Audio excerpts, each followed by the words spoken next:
The words were simple, but they carried the weight of a mother who has spent weeks living through every parent's nightmare. He took something very valuable from me. That was how Lynette Hooker's mother described what this case has done to her family. Not just the disappearance of her daughter. Not just the unanswered questions. Not just the endless waiting. Something even deeper. Because while investigators continue trying to determine exactly what happened aboard the sailboat Soulmate, Lynette's family is still trying to understand how a woman could seemingly vanish without a trace. And now, as federal authorities focus their attention on the boat that Lynette and her husband Brian Hooker called home for years, her mother is speaking openly about the pain, the confusion, and the questions that continue to haunt her every single day. Questions that have only grown louder as more details emerge. Questions that begin with one simple fact. Lynette Hooker is still missing. For weeks, this story has captured the attention of people across the United States and the Bahamas. At first, it sounded like a tragic accident. According to Brian Hooker, he and Lynette were traveling by dinghy in rough conditions near the Bahamas when something went terribly wrong. His account was that Lynette somehow ended up in the water. He claimed he lost sight of her. He claimed he tried to help. He claimed he drifted for hours before eventually reaching shore himself. But almost immediately, people began asking questions. Not because accidents don't happen. They do. People disappear at sea every year. But because some details simply didn't seem to fit together. As search teams worked tirelessly to locate Lynette, family members found themselves trying to make sense of a story that appeared to change depending on who was hearing it. According to family members, certain details they were told didn't always match details that appeared elsewhere. That didn't automatically mean anyone had done anything wrong, but it did create uncertainty. And uncertainty has become one of the defining features of this case. For Lynette's mother, Darlene, uncertainty has been one of the hardest parts. Imagine receiving a call that your daughter is missing. Imagine learning that she disappeared hundreds of miles away in another country. Imagine being told that no one knows where she is. And then imagine waiting, hour after hour, day after day, week after week, with no answers. That is the reality Darlene has been living. At first, the family hoped Lynette would be found alive. That is a natural reaction. Families hold on to hope because hope is sometimes the only thing they have. But as the days turned into weeks, that hope became increasingly difficult to maintain. Search efforts continued. Investigators continued. Volunteers continued. Yet Lynette remained missing. That wasn't the only thing people noticed. Many observers began focusing on the relationship between Brian Hooker and Lynette's family after the disappearance. According to Darlene, communication became almost non-existent. That surprised her. Because Brian had been part of their lives for decades. He wasn't a stranger. He wasn't someone who had only recently entered the family. He had been Lynette's husband for years. He had been present during birthdays, holidays, celebrations, and everyday family life.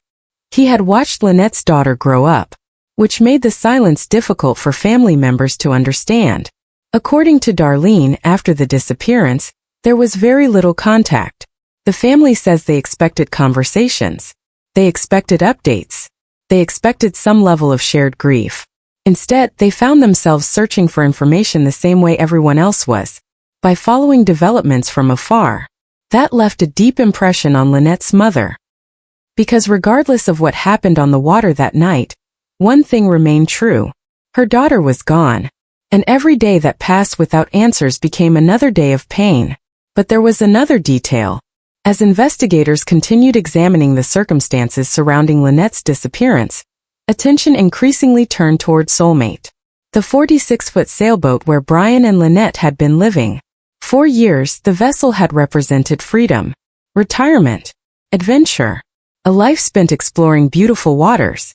Now it was being viewed through a very different lens. Investigators reportedly became interested in the boat itself.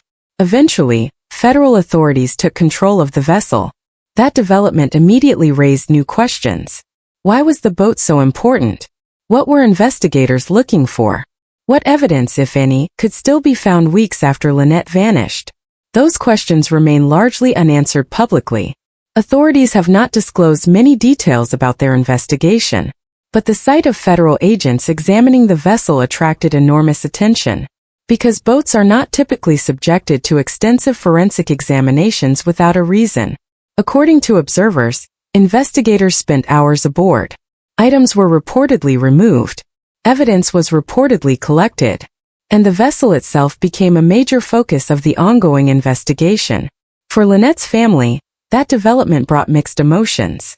On one hand, it meant investigators were still actively working the case.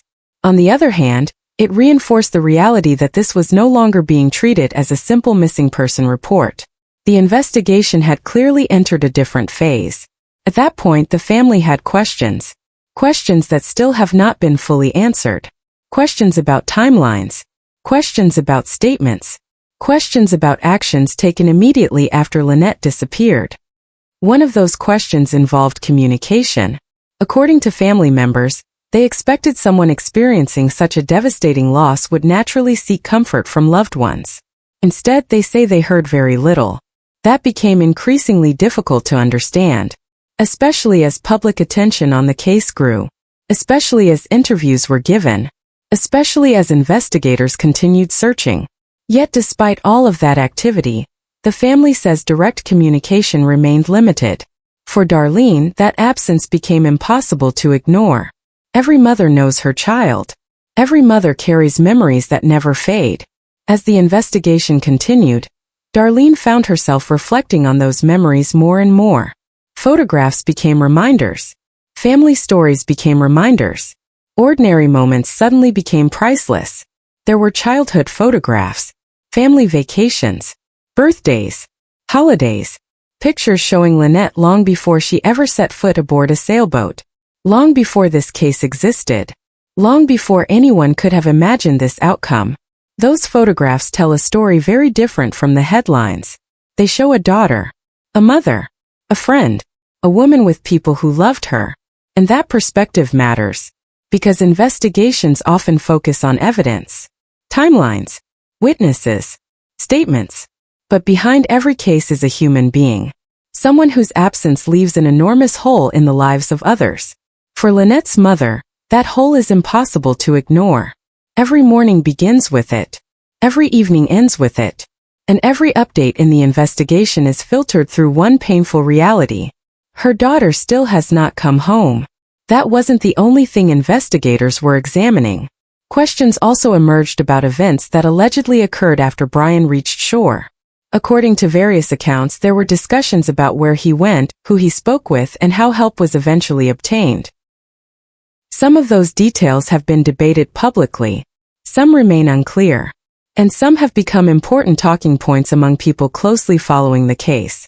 Investigators have not publicly confirmed every aspect of these discussions, but family members have pointed out inconsistencies they believe deserve further examination. Whether those inconsistencies ultimately prove meaningful remains unknown. Investigators, not commentators, will determine that. Still, the questions continue. Questions about timing.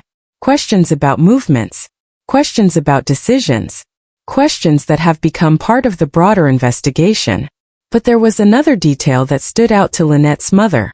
According to Darlene, she learned information regarding emergency flares that raised concerns for her. Again, these are claims discussed by family members, and not conclusions reached by investigators. Yet they illustrate why so many people remain focused on the case. Because when pieces of information appear not to fit neatly together, people naturally want explanations. And explanations have been difficult to come by. As the investigation continued, another reality became impossible to ignore. Public interest wasn't fading. Normally, many missing person cases disappear from public attention after a few days. This one didn't. People kept following developments. People kept discussing timelines. People kept searching maps, reviewing photographs, analyzing statements, sharing information. Some did so because they believed the case contained unanswered questions. Others simply wanted Lynette found. Regardless of motivation, one fact became clear. People were paying attention. That attention reached beyond the United States. Many residents of the Bahamas also became invested in the case. Searchers volunteered their time. Boaters shared observations. Tips continued coming in. And throughout it all, Lynette's family remained focused on one objective: finding Lynette. Because for them, this has never been about internet discussions. It's never been about theories. It's never been about headlines. It's about a missing daughter, a missing mother, a missing family member. And that distinction matters. As weeks passed, another development drew attention: the movement of Soulmate itself. Observers tracking the vessel noted changes in its status and location. Eventually, efforts were made to return the boat to the United States. That process generated enormous interest. People wanted to know why. They wanted to know who authorized it. They wanted to know what investigators hoped to learn. Again, many of those questions remain unanswered publicly. But the movement of the vessel reinforced the idea that investigators considered it important. Very important.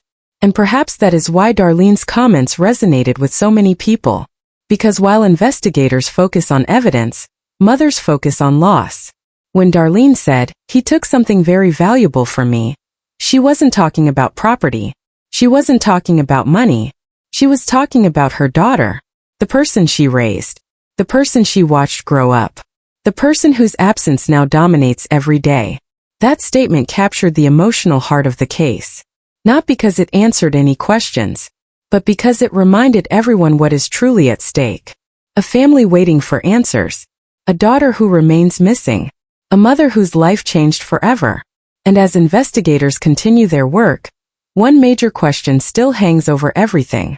If Lynette never made it safely back to Soulmate, why has the boat itself become such a central focus of the investigation? That question may ultimately prove important. Or it may not. Right now, only investigators know what evidence they have gathered and what conclusions they may be drawing. The public does not have those answers. Neither does Lynette's family. For now they continue waiting. Waiting for updates. Waiting for discoveries. Waiting for the phone call that could finally bring clarity. And perhaps that is the hardest part of all. Not knowing. Not knowing where Lynette is. Not knowing exactly what happened. Not knowing when answers might finally come. As this investigation moves forward, those unanswered questions remain. And one question in particular continues to stand out. If investigators believe the key to understanding Lynette's disappearance may be connected to what happened aboard Soulmate, what exactly are they looking for? Let me know what you think in the comments below. Do you believe the answers to this case are still hidden somewhere aboard that boat? Or do you think investigators are looking in an entirely different direction? And if you're following this case closely, make sure you're subscribed because there is still much more to uncover.